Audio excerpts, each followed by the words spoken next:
नमस्कार, मैं हूं हरवीर सिंह, लेकर हाजिर हूं हिंद किसान की बात।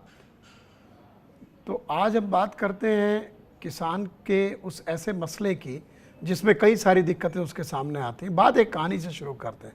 मध्य प्रदेश के सतना के किसान ने 13 साल पहले कर्ज लेकर ट्रैक्टर खरीदा।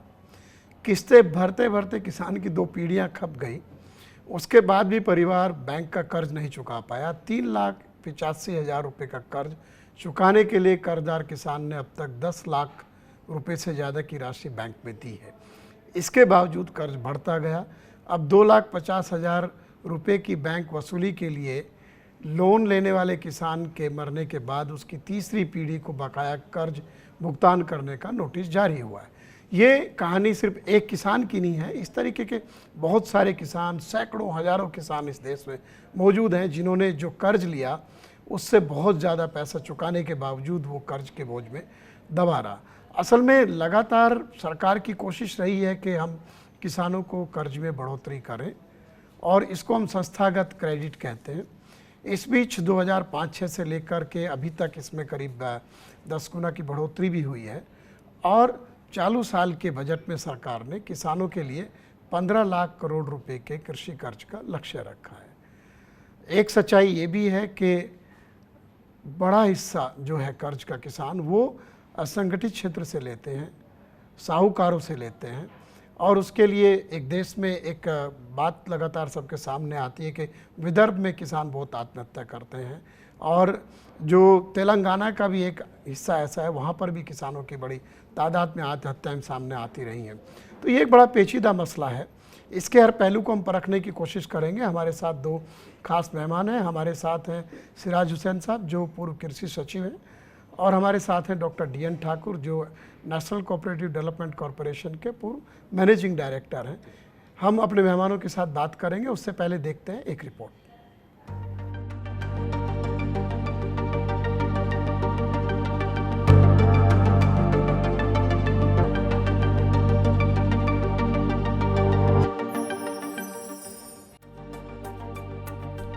देश में कर्जदार किसानों का आंकड़ा कैसे बढ़ रहा है, आइए इसे ऐसे समझते हैं। 2017 में कृषि मंत्रालय ने अपनी रिपोर्ट में कहा कि भारत के करीब 4.69 करोड़ मतलब 52% किसान कर्जदार हैं। यानी भारत में कर्जदार किसान परिवारों की तादाद तेजी से बढ़ रही है। साल 1992 में कर्जदार परिवारों की तादाद 25% थी। 2016 में बढ़कर ऐसे परिवारों की तादाद 52% तक जा पहुंची। कुछ राज्यों में ऐसे परिवारों की संख्या 89% और 93% तक है। भारत में हर किसान परिवार पर 47,000 रुपए का औसत कर्ज है। दरअसल हर रोज ऐसी घटनाएं सुनने में आती हैं कि कर्ज की वजह से किसानों ने खुदकुशी तक कर ली। NCRB के आंकड़ों के मुताबिक 2015 में देश में 8,000 किसानों ने आत्महत्या की। सबसे ज्यादा महाराष्ट्र में 3,030 किसानों ने आत्महत्या की। किसानों ने कर्ज और फसल खराब होने की वजह से आत्महत्या की। 2014 में कुल 5,650 किसानों ने आत्महत्या की थी। एक डेटा ये भी है कि भारत में पिछले 2 दशकों में 3 लाख किसानों ने आत्महत्या की है। ये बात 2016 में नाबार्ड की एक रिपोर्ट से भी सामने आई है कि किसानों को संस्थागत कर्ज देने में कई तरह की विसंगतियां हैं। छोटे किसानों को संस्थागत कर्ज मिलने में दिक्कतें आती हैं। व्यास कमेटी ने 1 दशक पहले ही बता दिया था कि संस्थागत कृषि कर्ज न सिर्फ कम हो रहा है बल्कि इसमें क्षेत्रीय असंतुलन भी है। नाबार्ड की यही रिपोर्ट ये भी कहती है कि साल 2012 से 13 में कुल 28.4% कृषि कर्ज शहरी और मेट्रो बैंकों की ब्रांच से दिया गया। बंगाल में 31.9% कृषि क्रेडिट मेट्रो की ब्रांच से जारी हुआ। बंगाल ही में शहरी ब्रांच में 15.5% कर्ज जारी हुआ। ग्रामीण बैंकों से दिया गया सिर्फ 38.1% कर्ज कृषि गतिविधियों के लिए था। इससे सवाल उठता है कि क्या कृषि कर्ज वाकई खेती के लिए मिल भी रहा है कि नहीं। ये सिराज हुसैन साहब, मैं आपके पास आता हूँ क्योंकि आपने इतने बड़ी जिम्मेदारी के पद पर आपने जिम्मा निभाया, और जो किसानों के लिए नीतिगत मसले में सबसे बड़ी जिम्मेदारी होती है देश में, ये हम आंकड़े तो बढ़ाते जा रहे हैं, लेकिन अभी भी जो किसान है उसका दो पहलू है। एक तो बहुत बड़े किसान अभी ऐसे हैं जो अभी भी उस कर्ज के दायरे में नहीं आ पाए जो कि सरकार कहती है सस्ता कर्ज हम देते हैं।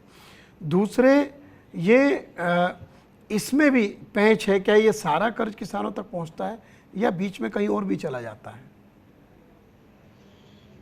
देखिए, जो एग्रीकल्चरल क्रेडिट की फिगर आपने बताई 15 लाख करोड़, उसका तकरीबन 60 से लेके 65% तक किसानों को क्रॉप लोन की शक्ल में मिलने की उम्मीद हम कर सकते हैं अगर हम पिछले सालों का डेटा देखें। लेकिन जो नाबार्ड ने एक सर्वे किया था, नफीस के नाम से उसको जाना जाता है, फाइनेंशियल इंक्लूजन का एक सर्वे 17-18 में किया था जी, तो उस सर्वे से ये बात सामने आती है कि जो एग्रीकल्चरल हाउस होल्ड्स हैं जिनकी इनकम का मुख्य साधन कृषि पर आधारित है, उनमें से तकरीबन 60% लोग ही इंस्टीट्यूशन से क्रेडिट सस्ते दामों पे ले पाते हैं। बाकी 40% लोग ऐसे हैं जी एग्रीकल्चरल हाउस होल्ड्स जो अब भी ये क्रेडिट नहीं ले पा रहे हैं। और इसमें ज़्यादा जो बात तशवीशनाक है वो ये है कि जो देश के ज़्यादा गरीब राज्य हैं, बिहार, झारखंड, पश्चिमी बंगाल, पूरा नॉर्थ ईस्ट, छत्तीसगढ़, इसमें कर्ज बहुत कम जा रहा है। तो इसमें कई तरह के इश्यूज हैं जिनको सरकार टैकल करने की कोशिश करती रही है, और हम उम्मीद कर सकते हैं कि अब आपका चैनल बहुत फोकस के साथ एग्रीकल्चर के इश्यूज को उठा रहा है कि लोग इन चीज़ों को समझेंगे और इसमें कोशिश करेंगे। तो मैं ये ठाकुर साहब आपसे यही सवाल मैं आपसे भी दोहराता हूँ कि ये कितनी हकीकत है और कितना फसाना है ये जो कृषि कर्ज है उसमें? कृषि कर्ज में हकीकत तो सर ने कहा कि जो टारगेट है, टारगेट अभी तक कंटिन्यूसली जो एग्रीकल्चर लेंडिंग का जो टारगेट सिस्टम वो 2003-04 के आसपास शुरू हुआ था जी। पहली बार ये हुआ था कि लक्ष्य निर्धारित होगा, तो 86,000 करोड़ से शुरू हुआ था, बढ़ते बढ़ते अभी 15 लाख करोड़ हो गया सालाना। तो हम हर साल ये लक्ष्य अचीव करते आ रहे हैं आंकड़ों को देखें तो। लेकिन इसमें इतने सारे पेच है। पहली बात तो ये कि जो क्रॉप लोन है जो अभी 60% के आसपास उसका शेयर हो गया, पहले ये हुआ करता था से 3-4 साल पहले तक अराउंड 80% जी। तो ये जो क्रॉप लोन है इसमें अगर ब्रांच लेवल पे मैंने कुछ ब्रांचों को जाके देखा तो इसमें जैसे एक किसान ने मान लीजिए 10,000 रुपये कर्जे लिए, उसने 4 महीने बाद वापस कर दिया जी। फिर उसको वही चूँकि लिमिट सैंक्शन है 10,000 का, फिर से उसने दोबारा 10,000 ड्रॉ किया, तो ये 20,000 रुपया रिफ्लेक्ट होगा एज डिसबर्समेंट। तो कुछ तो ओवर रिपोर्टिंग है, कुछ जो किसान जो एग्रीकल्चर लेने का टारगेट है मान लीजिए 18% का, उसमें जो इनडायरेक्ट क्रेडिट का है पोर्शन वो भी काफ़ी हाई हो जाता है, 4.5% के आसपास है। तो ये रिपोर्टिंग का भी कुछ फ्लॉ है, और 60% से ज़्यादा तो किसान अभी तक इंस्टीट्यूशनल क्रेडिट के फ्रेमवर्क पे नहीं आ सके हैं। 40% तो अभी भी बाहर ही हैं, and it is a major reason for debt related distress. ये सिराज हुसैन जी ये बताइए कि अभी देश में जो करीब जो लैंड होल्डिंग्स की हम बात करते हैं, क्योंकि फ्रेगमेंटेशन हो रहा है, नंबर बढ़ता जा रहा है, 14-14.5 करोड़ की बात करते हैं, लेकिन ये जो क्रेडिट है वो तो 6.7 करोड़ फार्मर तक ही उस तरीके से जो एक्टिव केसीसी किसान क्रेडिट कार्ड जो एक्टिव है, और थोड़ा लॉन्ग टर्म क्रेडिट भी होगा, तो उसको लेकर के अभी भी ये जो लगभग आधे किसान वो इनफॉर्मल क्रेडिट पे डिपेंड करते हैं। और वहाँ की ब्याज दरें आपको पता है कि देश में एक पूरे देश में एक यूनिवर्सल रेट चलता है कि 3% महीने का जो है। तो ये जो मसला है हमारा, ये जो सरकार का अनाउंसमेंट है हर साल का कि इस बार जैसे 15 लाख करोड़ है, और एक इंटरेस्टिंग बात जैसे ठाकुर साहब कह भी रहे थे, जो एवरग्रीनिंग है कि उसी लिमिट में 2 बार दे करके वो फिर वो आंकड़ा बनता है। तो ये मसला सही डायरेक्शन में क्यों नहीं जा पा रहा कि हम लोग वहीं पे अटके हुए हैं, आधे की जो है हिस्सा उससे आगे नहीं बढ़ पा रहे? नहीं, देखिए, सबसे पहली बात तो ये कि जो ऑपरेशनल होल्डिंग की तादाद नेशनल सैंपल सर्वे से निकल के आती है 14 करोड़, वो पीएम किसान ने साबित किया कि वो सही नहीं थी जी। और सब कुछ सरकार की कोशिशों के बावजूद सिर्फ 8.5 करोड़ के करीब फार्मर्स रजिस्टर हो पाए हैं पीएम किसान पोर्टल में। हाँ, 9 करोड़ हो गए साहब। वो डेटा जी। मुकम्मल और बहुत एक्यूरेट नहीं है, लेकिन फिर भी अगर हम ये मान भी लें कि 60% एग्रीकल्चरल हाउस होल्ड इससे कवर्ड हैं, तो भी ये तो बिल्कुल जाहिर है कि 40% कवर्ड नहीं है, और ये 40% उन राज्यों में है जो हमारे देश के गरीब राज्य हैं। हाँ। अब इसमें मसला ये होता है कि जो लोन लेने की प्रक्रिया है, कुछ उसके कॉम्प्लिकेशंस हैं, कुछ एवरेज लैंड होल्डिंग, हालांकि हम 1 हेक्टेयर बताते हैं, लेकिन अगर आप बिहार को देखें तो वहां ज्यादातर लैंड होल्डिंग 0.4 हेक्टेयर के आसपास है। तो ये लैंड होल्डिंग इतनी छोटी है कि शायद वो किसान इतनी गुर्बत की वजह से वो बैंकों में या कोऑपरेटिव सोसाइटीज में जाके लोन नहीं ले पाते हैं। और तीसरी बात यह है कि इन राज्यों में, पूर्व के राज्यों में कोऑपरेटिव स्ट्रक्चर भी अब वीक हो रहा है। उसकी वजह से कोऑपरेटिव बैंक्स इस कंडीशन में नहीं है बहुत सारी जगह कि वो लोन्स दे सकें। और साउथ इंडिया में जहां क्रॉप लोन जा रहे हैं वहां वो बेसिकली गोल्ड लोन है। लोग अपना जेवर रखते हैं और उसके खिलाफ लोन लेते हैं, उसके अगेंस्ट, और उसको क्रॉप लोन दिखाया जाता है। तो कई तरह की समस्याएं हैं। सरकार की तरफ से इसमें कोशिश की गई है, और कुछ लोगों का तो ये भी कहना है, अभी मैंने एक किताब पढ़ी है, कि ये बहुत ज्यादा आसानी से मिलने की वजह से लोन भी मिसयूज हो रहा है। तो ये मैं अब ठाकुर साहब, जैसे आप तो कोऑपरेटिव के रहे हैं, और आप ये बताइए, जैसे एक तो सिराज साहब ने कहा है कि, और आंकड़े भी कहते हैं कि जो एक टाइम में एग्रीकल्चर सेक्टर में जो ओवरऑल क्रेडिट का जो हिस्सेदारी थी कोऑपरेटिव की करीब 40% थी, अभी वो घट के 12% रह गई है। एक तो ये कि इसका मतलब या तो बैंक्स जो शेड्यूल्ड बैंक्स हैं वो सब उसमें चले गए हैं केसीसी की वजह से, वो ज़्यादा आसानी से देते हैं। दूसरे जो कोऑपरेटिव स्ट्रक्चर कमज़ोर हो रहा है, और जो ये क्षेत्रीय असंतुलन है कि चंडीगढ़ में एवरेज पर हेक्टेयर या एवरेज किसान जो है वो 1 लाख रुपए से ज़्यादा का कर्जा उसको मिल रहा है, और बिहार और पूर्वोत्तर के राज्यों में उसको 1000 पर हेक्टेयर भी एवरेज नहीं आ रहा है। तो ये क्यों, ये क्या संस्थागत कमियों की वजह से है, या फिर वो कमजोरियां जो अभी सिराज साहब बता रहे हैं उनकी वजह से है? नहीं, जो सरने का वो कमजोरी तो है ही, लेकिन आपको इस तरह से देखना होगा, ये जो कोऑपरेटिव का प्रेडोमिनेंट शेयर था जी, वो धीरे धीरे घट के 10-11% के आसपास आ गया है, और कमर्शियल बैंक का बढ़ता चला गया है। आरआरबी तो वही है, स्टेबल है, वही 10-11% के आसपास है। दूसरा, इसको आपको इस तरह देखना होगा कि number of small and marginal farmer जो करीबन हमारे देश में लगभग 90% है, मोटा मोटी मान के चला जाए तो, लेकिन जो नंबर ऑफ अकाउंट है बैंकिंग सिस्टम में जिसमें कि कर्जा दिया गया, उसमें हार्डली 50% वो अकाउंट फॉर कर रहे हैं, 50% ही नंबर ऑफ अकाउंट उनका है। तो ये जो क्रेडिट डीपनिंग है, जो कमर्शियल बैंक का शेयर बढ़ गया है, and they don't prefer to lend to very marginal farmer, या जो छोटे छोटे, उनकी हिम्मत ही नहीं होती वहाँ तक जाने की। कोऑपरेटिव था तो घर के इंस्टीट्यूशन थे, वो पहुँच जाते थे। कमर्शियल बैंक के दरवाजे पे जो बहुत छोटे किसान हैं, जो गरीबी में रहते हैं, उनकी वहाँ तक जाने की हिम्मत नहीं होती। फिर तो इसीलिए वहाँ क्रेडिट डीपनिंग ज़्यादा हो रही है, एक ही मतलब बड़े बड़े अकाउंट में वो फंडिंग हो रही है। तो ये जो प्रॉब्लम है, एक मेजर प्रॉब्लम है, this what has to be addressed. तो ये एक और मसला इसमें है सिराज साहब कि कहीं ऐसा तो नहीं कि ये अमीर लोग कर्ज ले जा रहे हैं। ये देखिए कि जो आरबीआई की गाइडलाइन है उसमें ये कहा जाता है कि भाई जो प्रायोरिटी सेक्टर लैंडिंग है एग्रीकल्चर के लिए 18% तय है, वो आपको उनको करना ही पड़ेगा। लेकिन उसमें एक पैच ये भी कर दिया कि डायरेक्ट लैंडिंग 13.5% से काम चल जाएगा, और बाकी 4.5% आप जो है वो जो कारोबारी है, कंपनी है, एग्रीकल्चर रिलेटेड जो एक्टिविटीज़ हैं, फर्टिलाइज़र वाला है, सीड वाला है, उन सबको भी दे सकते हैं। और ये जो शहरों की जो ब्रांचेस में आता है कि दिल्ली में कौन इतना कर्जा ले रहा है, या चंडीगढ़ में कौन इतना कर्जा ले रहा है, या मुंबई में कौन इतना कर्जा ले रहा है, ये ऐसा तो नहीं, एक बहुत बड़ा हिस्सा जो है ये कॉरपोरेट को जा रहा है। इसमें छोटे कारोबारी से लेके आईटीसी टाइप की कंपनियां सब कुछ ले रहे हैं कि भाई सस्ता कृषि कर्ज है और चुकाने में भी आसानी है। नहीं, पहले तो ये समझ लीजिए कि 2015-16 में भारत सरकार ने ये कर दिया था कि उस 18% जो आपने बताया प्रायोरिटी सेक्टर लैंडिंग है, उसमें से 8% स्मॉल एंड मार्जिनल फार्मर को देना होगा जी। तो ये एक अच्छा कदम था। अब ये गाइडलाइंस बैंक्स के लिए है कि वो 8% कम से कम स्मॉल एंड मार्जिनल फार्मर को देंगे, और ये अच्छी एक प्रोग्रेस हुई है कि वो दे भी रहे हैं।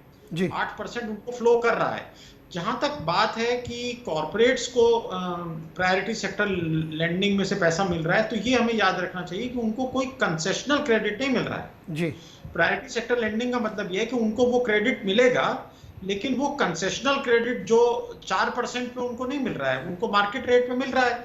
तो उसका भी हम ये नहीं कह सकते कि उसका फायदा एग्रीकल्चर की वैल्यू चेन को नहीं होता है। अगर कोल्ड स्टोरेज मालिक को क्रेडिट मिलता है तो वो किसानों से आलू खरीद के अपने कोल्ड स्टोरेज में रखता है। लेकिन बहरहाल असल बात यह है कि किसानों को क्रेडिट मिलना चाहिए और समय पर मिलना चाहिए। ये ठाकुर साहब ये बताइए कि एक जो मसला भी हम लोग लगातार बात कर रहे हैं कि इतने किसानों को कर मिलता है, इतनों को नहीं मिलता, तो ये जो आधे से ज़्यादा किसान जो कारोबारी उससे लेते हैं, आपके साहूकार से कर्जा लेते हैं, बहुत महंगा कर्ज होता है, तो ये कहीं ना कहीं जो किसानों की आत्महत्याएं होती हैं जो बढ़ती हैं उसके पीछे, हालांकि मैंने तो खुद विदर्भ में देखा है कि जिसने स्टेट बैंक से कर्ज लिया था उसने भी सुसाइड किया, और लेकिन ज़्यादातर तादाद ऐसी होती है जो इनफॉर्मल सेक्टर से क्रेडिट लेते हैं क्योंकि वो काफ़ी ज़्यादा होता है और वहाँ से प्रेशर भी दूसरे तरीके के आते हैं। तो ये किसानों की आत्महत्याओं के पीछे जो कर्ज का जाल है वो कब तक चलेगा? किसानों की आत्महत्या जो एनालिसिस हुई है उसमें मेजर रीजन जो सामने उभर के आया है वो यही है इंडेटेडनेस। जी बाकी भी कारण हैं, लेकिन जो सबसे प्रमुख कारण है वो इंडेटेडनेस है। इंडेटेडनेस में नेचुरली जो प्राइवेट सेक्टर की जो बोरोइंग होती है, 3 तो आपने एक एवरेज रेट का, कहीं कहीं तो 5% भी है जी कि हर महीने उनको देना होता है वो पैसा, वो पे नहीं कर पाते। फिर आप ये जितने जगह किसानों ने आत्महत्या की, जहाँ ज़्यादा देखने की आती है केस, वो हर जगह मोस्टली कमर्शियल क्रॉप होता है। उनको लगता है कि चलो किसी तरह हम अगर ले लेंगे तो इससे तो डबल हमें मिल ही जाएगा। जी सो उस एक्सपेक्टेशन वो बोरो कर लेते हैं। इंस्टीट्यूशनल क्रेडिट से नहीं मिलता इजीली क्योंकि वहाँ हैसल्स बहुत है, बहुत परेशानियाँ हैं, तो वो चले जाते हैं साहूकार के पास में, आसान से मिल जाता है। जो इनपुट सप्लायर है वो भी ये काम करते हैं वहाँ पर, और रेट हाई होता है, उस तरह उनको रिटर्न नहीं मिलता है। तो जब रिटर्न नहीं मिलता है तो ये लोग बहुत, ऐसा नहीं कि बहुत दबे कुचले किसान होते हैं जी, वो मध्यम दर्जे के एक सामाजिक स्टेटस रखने वाले आदमी मोस्टली होते हैं। तो जब ये हो जाते कर्ज नहीं पे कर पाएंगे, बहुत सारे टॉर्चर उनके साथ होते हैं। There are numerous instances of torture जो सोशल हैं, फैमिली हैं, समाज, ये बहुत तरह के टॉर्चर होते हैं। तो फिर आत्महत्या, उनको लगता है कि इज्जत बचाने के लिए चलो आत्महत्या कर लो। तो जब तक सबको यूनिवर्सल एक्सेस नहीं होगा, जो ऐसे भी ज़रूरत है, क्योंकि अगर देश में किसी किसान को 4% पे लोन मिल रहा है और कहीं कहीं तो 0% पर भी, 10-12 स्टेट ऐसे हैं जिन्होंने अपने लेवल से एक्स्ट्रा सबवेंशन देके इसको 0% पे कर दिया। जीरो का गिमिक भी हम आपसे समझेंगे। हाँ, लेकिन मैं ये क्योंकि उसमें भी एक काफी बड़ा तो एक ये झोल तो है। सबको मिलना ही चाहिए सर ये क्रेडिट। बताइए कि अभी इंटरेस्ट रेट की तरफ हम लोग जा रहे हैं, ये पिछले 15 साल से सुई वहीं अटकी हुई है 9% पे। सारे पॉलिसी रेट नीचे की तरफ जा रहे हैं। बैंक्स में जो डिपॉजिट्स हैं बैंक्स के, उनकी कॉस्ट घटती जा रही है। अभी तो 5.5% पे एफडी आ गया है। पॉलिसी रेट भी, रिवर्स रेपो रेट वहाँ भी कम है, सीआरआर भी कम हो गया है। तो उसके, इसका मतलब जो बैंक्स का जो कॉस्ट है वो घट रहा है। लेकिन ये अभी 9% पे अटका हुआ है कि 9% का ब्याज बैंक को मिलेगा, 7% किसान को देना होगा, 2% सरकार देगी बैंक को, और उस जो इंटरेस्ट सबवेंशन है सारी इस बार 21,000-22,000 करोड़ के करीब प्रावधान है, और किसान समय पे दे देगा तो उसको 4% पे मिलेगा। तो मेरा कहना है कि ये 9% पे क्यों अटका हुआ है, ये नीचे क्यों नहीं आना चाहिए? मैं तो एक बार देख रहा था कि ये आपने भी देखा होगा कि जो FCI है वो ने नेगोशिएट किया था 4.5% पे ब्याज पे, और बड़े कॉरपोरेट भी नेगोशिएट करते हैं। ये जो फासला है कि कॉरपोरेट को सस्ता मिल जाता है, किसान के लिए अभी भी महंगा है, और जब लॉन्ग टर्म क्रेडिट की बात है वो तो और महंगा है। वो तो उसके लिए तो कोई उस तरह का सबवेंशन का प्रोविजन नहीं है। और अभी घर के लिए कर्जा 7% से नीचे पे मिल रहा है, ट्रैक्टर के लिए लेने जाएंगे तो 11-12% पे मिलेगा। तो मेरा पॉइंट ये है कि एक तो ये क्या बैंकों के मुनाफा कमाने का एक जरिया तो नहीं हो गया ये, कि उनको बैठे बिठाए ये 20-22 हज़ार करोड़ का सबवेंशन तो मिल ही गया। देखिए, ये जब 9% फिक्स किया गया था तो बैंकों की कॉस्ट ऑफ बोरोइंग 10-11% के करीब थी जी। तो ये उस वक्त के हिसाब से फिक्स हुआ था, ये बात सही है। और उसके बाद से इंटरेस्ट रेट्स घटते जा रहे हैं। तो हम ये कह सकते हैं कि अगर हम 7-8 साल से पहले से कंपेयर करें तो बैंकों की कॉस्ट ऑफ बोरोइंग कम है और बैंकों को एक तरीके से फायदा हुआ है, ये कहा जा सकता है। लेकिन हमें ये याद रखना चाहिए कि एक के बाद एक राज्य में जी इन कर्जों की माफी हो रही है और बैंक अपने कर्जे वसूल नहीं कर पा रहे हैं। आप देखिए जम्मू कश्मीर में हुआ 2014 में, तेलंगाना में हुआ, आंध्र प्रदेश में हुआ, महाराष्ट्र में हुआ, फिर यूपी में हो गया, फिर महाराष्ट्र में तो 2 बार हो गया, अब नई गवर्नमेंट ने कर दिया, पंजाब में कर दिया, राजस्थान, तमिलनाडु, पौंडीचेरी, यूपी। तो अगर आप बैंकर से बात करें तो वो तो ये बताएंगे, और हमने भी जाके देखा है तेलंगाना के गांवों में, मैं गया था वहां 2019 के चुनाव से पहले, तो वहां किसान कह रहे थे कि साहब इलेक्शन आने वाला है, हम क्यों पे करें। एक तो ये बात है। दूसरी बात ये है कि किसान ये भी देख रहा है कि बड़े बड़े कॉर्पोरेट से आप रिकवर नहीं कर पाते हैं जी, बार बार उनकी रिस्ट्रक्चरिंग करते हैं, कभी उनको एनसीएलटी में भेजते हैं। तो ये दोनों चीजें मिलके एक ऐसा कॉकटेल बन रहा है कि कोई इंसेंटिव नहीं है लोन को वापस करने का। नहीं, लेकिन एक बात तो बताइए ना कि किसान तो क्रॉप लोन लेता है, थोड़ा लॉन्ग टर्म भी लेता है, जिसमें ट्रैक्टर खरीदेगा, ट्यूबवेल लगाएगा, तो वो उसका हिस्सा भी कम है, उसको तो अगले साल क्रेडिट ही नहीं मिलता अगर नहीं देगा तो वो, ये भी तो एक पक्ष है उसका। दूसरे जो किसान कर्ज माफ़ी है वो तो सरकारें बैंकों को पैसा देती हैं। हाँ, ये है कि डिलेड उनको मिलेगा, लेकिन उनकी तो बुक्स क्लीन हो जाती हैं इसमें, क्योंकि किसान तो कर्ज ले चुका है, तो वो पैसा तो बैंकों को ही जाता है कर्ज माफ़ी का। तो ये ऐसा, मेरे ख्याल से ऐसा कोई, आप सही कह रहे हैं कि इससे एक क्रेडिट कल्चर के ऊपर बात होती है कि भाई वो डेटोरिएट होती है, लेकिन ये भी नहीं कि बैंक को कोई नुकसान उठाना नहीं पड़ता है ज़्यादातर मामलों में, क्योंकि अगर किसानों का जो रिटर्न है कर्ज का वो मेरे ख्याल से काफ़ी ठीक है। क्या ठाकुर साहब, इसमें आपका क्या मानना है? Compare to other sector, agriculture का भी उतना डिफॉल्ट रेट तो almost it's not that bad जी, ठीक ही है। एग्रीकल्चर में डिफ़ॉल्ट रेट जो कॉरपोरेट का डिफ़ॉल्ट रेट का सिस्टम है उससे बदतर स्थिति एग्रीकल्चर का नहीं है। तो ये वही मैं कह रहा हूँ। एक ये सिराज साहब, ये जीरो वाला जो है ना, जो शून्य दिया था भारत ने का जो एक गाना भी है, ये जो जीरो का गिमिक है, जैसे ठाकुर साहब भी बता रहे कि 8 राज्य कहते हैं हम जीरो पे देते हैं। अब वो ये नहीं बताते कि वो जो जीरो करते हैं वो कोऑपरेटिव वाले क्रेडिट पे करते हैं, जिसकी हिस्सेदारी कहीं 5% है, कहीं 10% है, कहीं 12% है, लेकिन जो 80-90% जो शेड्यूल्ड बैंक का या दूसरे जो इंस्टीट्यूशनल क्रेडिट है उसमें कहीं जीरो नहीं है। तो ये इसमें ठाकुर साहब क्या आप कहेंगे? क्योंकि ये तो मतलब कहने को जीरो, भाषणों में कहने को जीरो, पॉलिटिशियन को बयान देने में जीरो, लेकिन उसकी जीरो की हकीकत तो वो ठीक नहीं है जो बताई जाती है। नहीं, पहले तो आपको इसको इस तरह समझना होगा। नंबर 1 कि अगर हम ये भी मान के चलें कि पीएम किसान में लगभग 10 करोड़ किसान रजिस्टर हुए हैं, तो 10 करोड़ तो फार्मर हाउस होल्ड हैं, उसमें से 6.5 करोड़ को अभी इंस्टीट्यूशनल क्रेडिट से मिल रहा है सपोर्ट।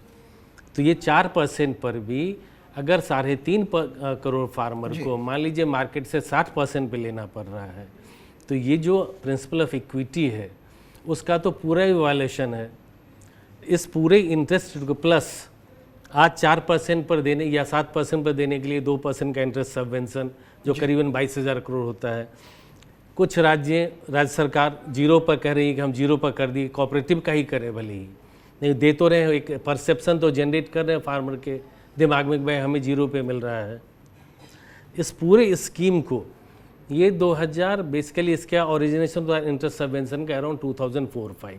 हाँ, ये तो जब एनडीए की गवर्नमेंट थी वाजपेयी जी वाली, उसी टाइम में शुरू हुआ था कि भाई किसानों को सिंगल डिजिट रेट पे, पहला इसका जो स्टेटमेंट यही था कि किसानों को सिंगल डिजिट रेट पे कर्जा मैक्सिमम मिलना चाहिए। तो अब 15 साल के बाद 2006-07 में ये फॉर्मुलाइज हुआ स्कीम और तब 2% इंटरेस्ट सबवेंशन का प्रोविज़न किया गया था। 6-7 से लेके 20-21 तक में बहुत सारी परिवर्तन हो चुकी है।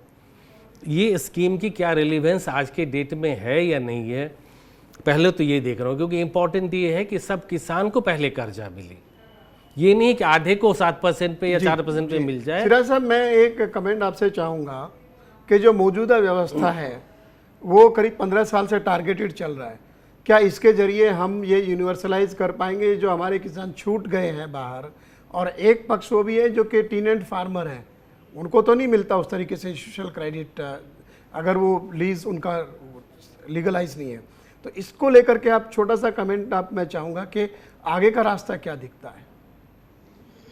इसके बारे में गवर्नमेंट ऑफ इंडिया भी काफ़ी कंसर्न रही है कि किस तरह से जो लोग अपनी ज़मीन दूसरों से लेते हैं किराए में, उनको कैसे शामिल किया जाए। आंध्र प्रदेश और तेलंगाना में इसको किया भी गया था, आंध्र प्रदेश ने इसका एक एक्ट बनाया था, लेकिन अब जब नई गवर्नमेंट आई तो उसमें ये कर दिया गया कि जो मूल मालिक है उससे लिख के लेना होगा आपको, तभी आपको वो कार्ड मिलेगा जिसके बेसिस पे आप कर्जा ले सकते हैं। पहले जो मालिक था उससे लिख के लेने की जरूरत नहीं थी। रेवेन्यू डिपार्टमेंट के ऑफिसर अगर ये सर्टिफाई कर देते थे कि जमीन आपने किराए पे ली है तो कर्जा मिल जाता था। लेकिन अब नई गवर्नमेंट ने अपने वायदे को बल्कि वायदा खिलाफी की। इलेक्शन में ये कहा गया था कि हम देंगे, लेकिन वो नहीं मिल पाया। तो ये बात सही है। और अब देखिए, टेनेंसी के बारे में एक मॉडल लॉ सर्कुलेट किया गया, लेकिन ये काफी मुश्किल प्रश्न है, करेंगे उस पे एक आसान हल नहीं। एक बार फिर उस पे भी बात करेंगे। आपका कमेंट, आपको लगता है कि जो मौजूदा व्यवस्था है उससे काम पूरा नहीं होगा, ये आपका क्या मानना है? हाँ, मेरे ख्याल से पूरे क्रेडिट सिस्टम को एक नए सिरे से सोचने की ज़रूरत है। क्या इंटरेस्ट सबवेंशन की ज़रूरत है? क्या इस तरह के जो पीसमेल डेट वेवर हो रहे हैं, क्या उसकी ज़रूरत है? क्या इससे कहीं कोई अलग व्यवस्था तो ज़रूरत हो सकती है, नहीं हो सकती है? Is it serving our purpose? मेरे ख्याल से इस पूरी चीज़ों को एक नए सिरे से फिर से देखने की ज़रूरत है। तो कुल मिलाकर के ये है कि अभी आगे हमें जाना होगा, रास्ता अभी आधा है। तो मैं अपने दोनों मेहमानों को, सिराज हुसैन साहब आप और डॉक्टर ठाकुर साहब, आप दोनों का बहुत बहुत शुक्रिया। आप लोगों ने हमें समय दिया इस महत्वपूर्ण मुद्दे पर बात करने के लिए। और इसमें यही निकलता है कि जो कृषि कर्ज है, जो किसान को सरकार कर्ज देने का जो दावा करती है, वो अधूरा सच है। उसका पूरा सच समझने के लिए मेरे ख्याल से आज के कार्यक्रम में हमने बहुत कुछ कोशिश की है। कुछ तथ्यों को सामने रखा, कुछ नीतियों को सामने रखा, और आप सब हमारे साथ आए, जुड़े रहे। आप सब दर्शकों का बहुत बहुत धन्यवाद। एक बार फिर हिंद किसान की बात में एक नए मुद्दे को लेकर के आपके साथ आएंगे। नमस्कार।